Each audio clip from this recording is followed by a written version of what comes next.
we are checking it out whether what are the effects of rest and sleep deprivation on child development.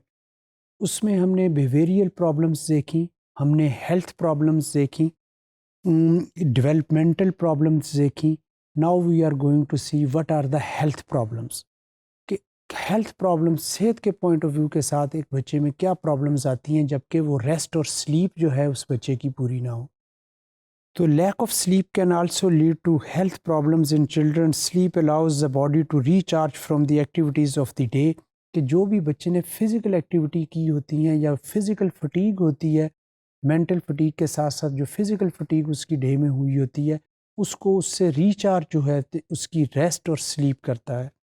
So children are constantly active either it be physically اور mentally, and is one of the main reason why children need more sleep than adults because they are learning new things all the time. کہ اگر ہم بچوں کی دیکھیں تو وہ بڑوں سے یا جو ہم کہتے ہیں کہ ایڈلٹہڈ اور جو میچیور ایج ہے مین اور وومین والی, اس ایج کی نسبت اپنی جو اس پیریڈ میں جو ہوتا ہے وہ لرننگ ان کی زیادہ ہو رہی ہوتی ہے اور ہر وقت ہو رہی ہوتی ہے. وہ چاہے ان کی نالج پوائنٹ آف ویو کے ساتھ ہے, ان کی موٹر اسکل کے پوائنٹ آف ویو کے ساتھ ہے, وہ ان کی اس کی ایجوکیشن پوائنٹ آف ویو کے ساتھ ہے, تو وہ ساری ہو رہی ہوتی ہے. تو اس کے لیے they need more rest, they need more slip. So sleep studies have shown that lack of sleep can lead to low immune system which can be highly dangerous to children as they are at higher risk of illness and disease. کہ اگر بچوں کی sleeping patterns ٹھیک نہیں ہوں گے تو یہ ایک طریقے سے ان کی صحت میں کہتے ہیں کہ ان کا ویکر ایمیون سسٹم ہونے کی وجہ سے ان کی صحت کے لیے یہ ڈیمیجنگ ہوں گے. اور جیسے ہی ویکر ایمیون سسٹم ڈیولپ ہوتا ہے تو ایسے بچے پرون ٹوورڈز النس جو ہوتے ہیں وہ زیادہ ہوتے ہیں, اور جب پرون ٹوورڈز النس ہوتے ہیں تو ان کی تمام کارکردگی متاثر ہوتی ہے, وہ چاہے بیہیویئرل ہو, چاہے وہ ڈیولپمنٹل ہو, چاہے ہیلتھ پوائنٹ آف ویو کے ساتھ ہو. تو پھر وہ بچوں کے آٹومیٹیکلی گریڈز بھی جو ہیں وہ بھی متاثر ہوں گے اور بچوں کی ایجوکیشن بھی متاثر ہوگی. تو ہیلتھ پرابلم کی جب ہم بات کرتے ہیں تو diabetes is the thought to be caused by lack of sleep. جو اگر ہم دیکھیں جو کہ شوگر کا مرض ہے, یہ ایک سلیپنگ ڈس آرڈر کی وجہ سے بھی یہ والی چیز پرابلم ہوتی ہے.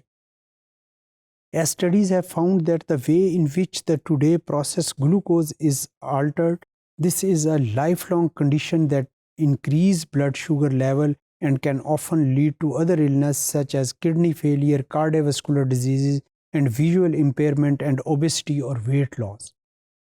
کہ یہ پھر چیز اسی چیز تک نہیں آپ کی صحت کو متاثر کرتی کہ آپ کو اگر شوگر ہو جائے تو شوگر کے ساتھ آپ کی نظر کے خراب ہونے کے بھی چانسیز ہیں. آپ کی جب نظر خراب ہونے کے چانسیز کے علاوہ جو ڈائبٹیز جو ہوتی ہے وہ آپ کے کڈنیز کے اوپر بھی ساتھ میں افیکٹ کرتی ہے اور آپ کے کڈنی فیلئر کے بھی چانسیز بڑھ جاتے ہیں. اسی طریقے سے بعض اوقات ڈائبٹیز میں آپ اوبیسٹی کی طرف جانا شروع ہو جاتے ہیں یا آپ کا ویٹ لوز ہونا شروع ہو جاتا ہے, جس کی وجہ سے آپ کی ڈفرینٹ النس اور ڈفرینٹ ڈیزیزز جو ہوتی ہیں آپ کے اوپر اور زیادہ اٹیک کرنا شروع کر دیتی ہیں. تو اگر یہ تمام چیزیں اگر دیکھیں تو یہ تمام ہیلتھ پرابلمس کس چیز کے اوپر بیس کر رہی ہیں, آپ کی سلیپ کے اوپر.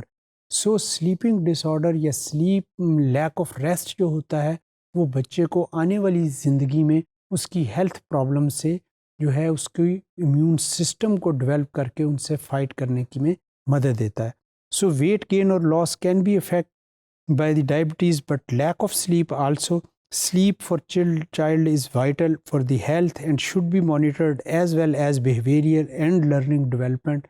کہ اگر ہم چاہتے ہیں کہ ایک بچے کی ہمارے کی صحت جو ہے وہ آپٹیمل لیول پہ ہو اور صحت مند رہے تو اس کی سلیپ کو مانیٹر کرتے رہیں اور اس کو پراپر سلیپ اور ریسٹ کی طرف لے کے جائیں. ادروائز جو ہیلتھ پرابلمس ہیں وہ اس میں ان کی پرسسٹنس جو ہے وہ آپ کو زیادہ نظر آئے گی, اور خاص کر کے جیسے ڈائبٹیز جو ہے اور موٹاپا, چاہے وہ ویٹ لاس ہے, چاہے وہ کڈنی فیلئر ہے یا ویژن امپیئرمنٹ ہے, تو یہ وہ والی چیزیں ہیں جو کہ اس کی سلیپ کے ساتھ ڈائریکٹلی اور انڈائریکٹلی اٹیچ ہوتی ہیں.